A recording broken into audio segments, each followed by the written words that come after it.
আসসালামু আলাইকুম দর্শক। স্ক্রিনে যে আপনারা জামাটি দেখতে পাচ্তেছেন, এই জামাটি মূলত ৩ বছর বাচ্চার জন্য। তো দর্শক এখানে জামার লাম্বাটি রাখা হয়েছে ১৮ ইঞ্চি।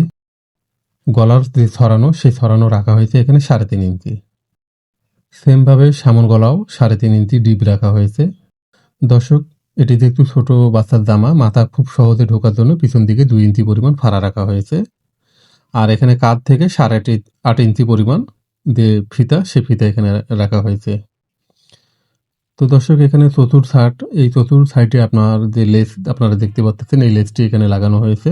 সব মিলিয়ে জামাটি অনেক গর্জিয়াস। তো এটি একটি সুতি কাপড়। তো এটা জামা কাটিং শুরু করার আগে আমি এই কাপড়টি খাঁচি দিয়ে নিয়েছি। খাঁচি দিয়ে নেওয়ার পর রগ সোজা করে সমান করে আয়রন করে নিয়েছি। তো এখানে এক ভরের কাপড় আর একটু ছোট বাচ্চার জামা। তো আপনারা যারা কাপড় নষ্ট করতে চান না, আপনারা এই টেকনিকটি ফলো করতে পারেন। তো এখানে আমি যে পরিমাণ পাশ রাখবো সেই পরিমাণ এখানে আমি ভাঁজ করে নিব।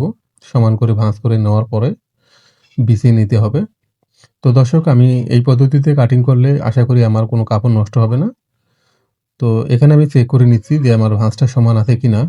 তো এখানে যে মূল যে লাম্বা, সেই মূল লম্বার থেকে আমি ১ ইঞ্চি পরিমাণ লাম্বা বেশি নিয়েছি, অর্থাৎ ছিলের মার্জিনের জন্য। তো এখানে ১৭.৫ ইঞ্চিতে আমি মার্কা করে নিচ্ছি। মার্কা করে নেওয়ার পর এভাবে সমান করে স্কেল দিয়ে টেনে নিতে হবে। তো টেনে নেওয়ার পর এখানে আর্মহোলের জন্য ৫ ইঞ্চিতে আমি মার্কা করে নিব। যেহেতু এটা স্লিভলেস, যার কারণে এখানে একটু বেশি রাখতেছি। তো দর্শক মার্কা করার পর আমি গলার যে ছড়ানো, সেই ছড়ানোটা আমি এখানে নিচ্ছি, অর্থাৎ ১.৫ ইঞ্চির থেকে একটু বেশি ১ সুতা। আর সামন পিছন গলা এখানে আমাকে মার্কা করে নিতে হবে। তো সর্বপ্রথম এখানে আমি পিছন গলা মার্কা করে নিব। তো পিছন গলা আমি ৩ ইঞ্চিতে মার্কা করে নিচ্ছি। মার্কা করে একটা শেপ দিয়ে নিচ্ছি। সামন গলা এখানে সেমভাবে ৩.২ সুতাতে আমি মার্কা করে নিচ্ছি, অর্থাৎ ৩.২ সুতা। তো এখানে হচ্ছে আমার গলা মার্কিং হয়ে গেছে। তো এরপর যেটা করতে হবে, আমি কাটিং করে নিচ্ছি কাপড়টা শর্ট করার জন্য।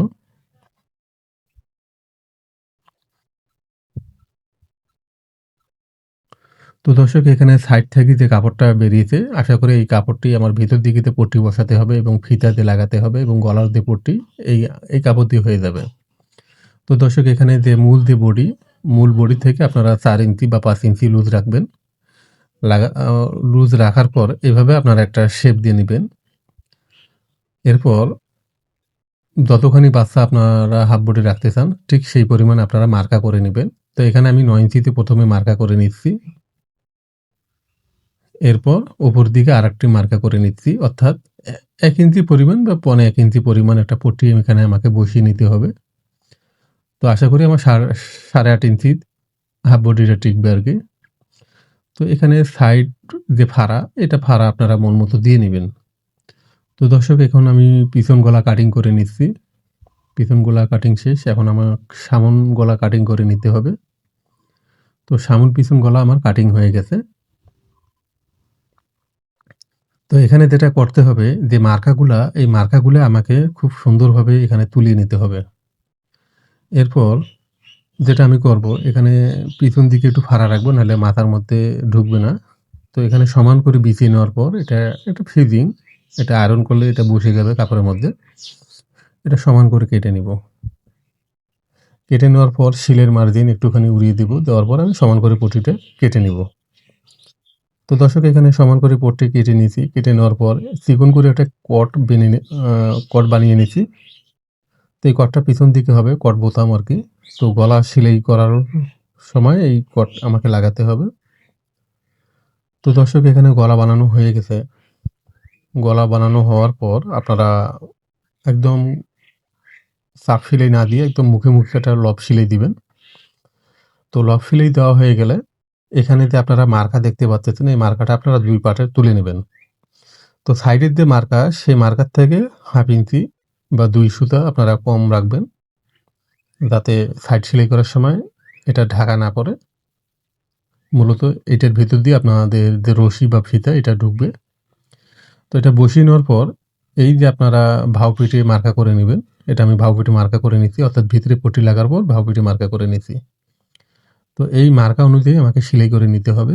নেয়ার পরে যেটা করতে হবে, চতুর্থ সাইড জামার যে সাইড আপনারা যেভাবে সেলাই করেন, যেহেতু ছোট বাচ্চা সেজন্য একটু বেশি চওড়া করা যাবে না, চিকন করেই রাখতে হবে।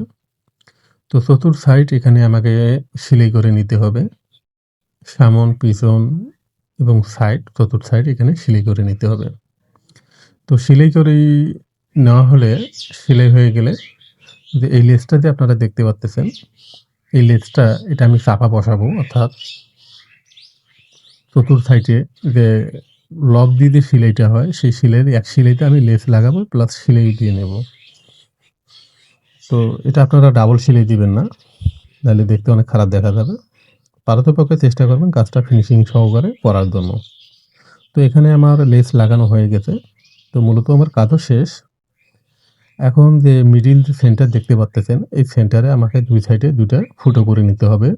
অর্থাৎ শার্টের যে বোতামের যে ঘর বানানো হয়, সেই ঘরের মতো হাত সুই দিয়ে ওটা করে নিতে হবে। নেওয়ার পর ফিতে ঢুকাই নিতে হবে। তো ফিতে ঢুকাই নিছি আমি। আপনারা চাইলে ফিতার মাথায় একটু ফুল লাগাতে পারেন। আর একটি কট বোতামও লাগিয়ে নিয়েছি, যাতে এটা গলা ঢোকানোর পর এটা আটকায় দেয়। তা না হলে গলা অনেক বড় হয়ে যাবে, ছোট বাচ্চা, অনেক খারাপ দেখা যাবে। তো দর্শক, আজকের ভিডিওটি কেমন লাগলো আশা করি কমেন্ট করে জানাবেন। আর ভিডিওটি ভালো লেগে থাকলে লাইক করবেন। আর আপনাদের কাছে রিকোয়েস্ট, আপনারা যারা আমার চ্যানেলে নতুন, আমার চ্যানেলটিকে সাবস্ক্রাইব করবেন এবং পাশে থাকা বেল আইকনটি অন করবেন। আশা করি আমার চ্যানেল থেকে আপনারা ভালো কিছু শিখতে পাবেন। ধন্যবাদ।